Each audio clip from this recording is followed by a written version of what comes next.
Olá pessoal, tudo bem?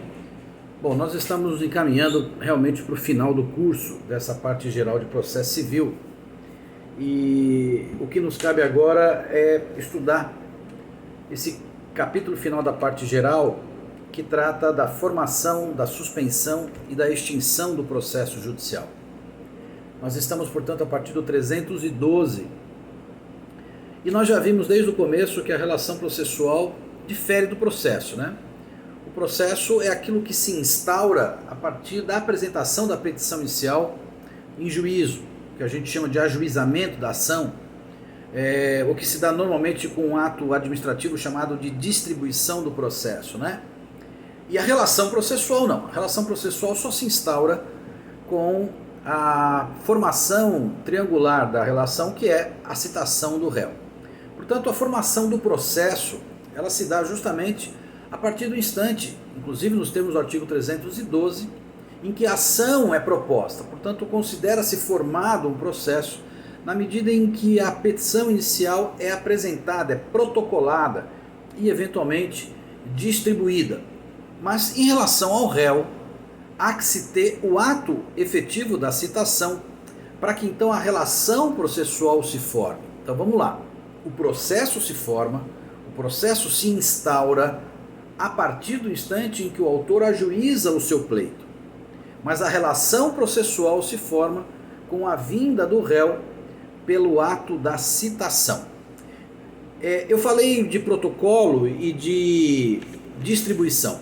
Na verdade, a distribuição é um fenômeno que ocorre naqueles locais, naquelas comarcas, em que há mais de um juiz competente para conhecer e julgar o processo.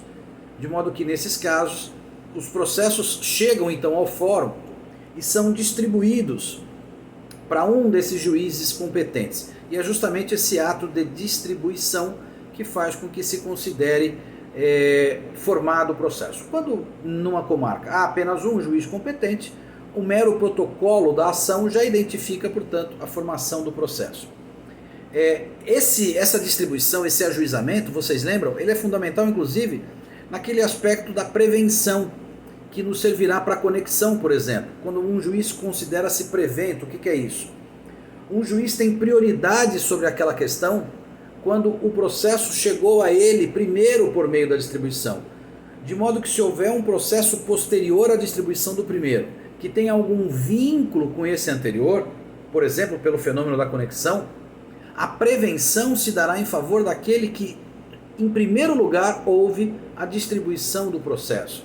Portanto, é importante esse ato de prevenção, de formação do processo, porque ele identifica o fenômeno da prevenção e da prioridade de julgamento. A formação, portanto, é alguma coisa bem simples, né, gente? Tanto é que há um único artigo que trata sobre esse tema. Vamos falar um pouquinho sobre suspensão do processo. É óbvio que, formado o processo, a gente tem a expectativa de que ele corra seu curso normal, sem nenhuma intercorrência, sem nenhuma paralisação, porque é isso que demanda o princípio da celeridade, o princípio da duração razoável do processo. Portanto, a nossa perspectiva original é que o processo formado com a distribuição, completado com a citação do réu, siga seu curso até uma decisão definitiva, sem nenhum tipo de interrupção.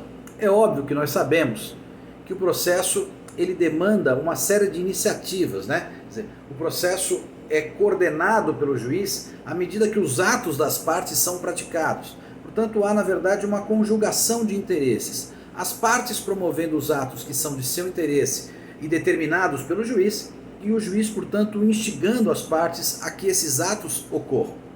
Entretanto, há uma série de situações, uma série de intercorrências internas ao processo e externas ao processo que podem fazer com que o processo fique suspenso. Ou seja, o curso do processo vai temporariamente ficar obstado. Inclusive os prazos processuais nesse período de suspensão também vão ficar suspensos. É desse período de suspensão, é dessas hipóteses de suspensão que a gente vai começar a falar agora, ok?